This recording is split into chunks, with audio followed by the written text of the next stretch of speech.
The Rescue of Pluffles is a short story by Rudyard Kipling. Its first appearance in book form was in Kipling's first collection of short stories, Plain Tales from the Hills. It was first published in the Civil and Military Gazette on November 20, 1886.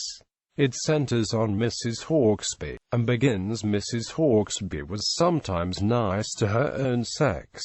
Here is a story to prove this, and you can believe just as much as ever you please. In The Rescue of Pluffles, Pluffles is a subaltern in a regiment known the Unmentionables.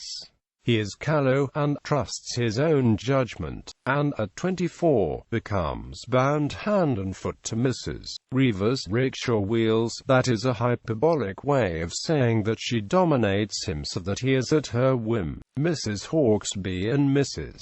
Reever hate each other fervently. Mrs Hauksbee learns that Pluffles has left a fiancé at home in England. She fights Mrs Reever in the 7 Weeks' War, and finally wins by talking to him after the manner of a mother. Pluffles and his fiancée are married. He leaves the army and returns to lead a happy life farming in England. He would have come to extreme grief in India. The story's last paragraph. For these reasons, if anyone says anything more than usually nasty about Mrs Hauksbee, tell him the story of the Rescue of Pluffles. All quotations in this article have been taken from the uniform edition of Plain Tales from the Hills, published by Macmillan and Amp Co., Limited in London in 1899.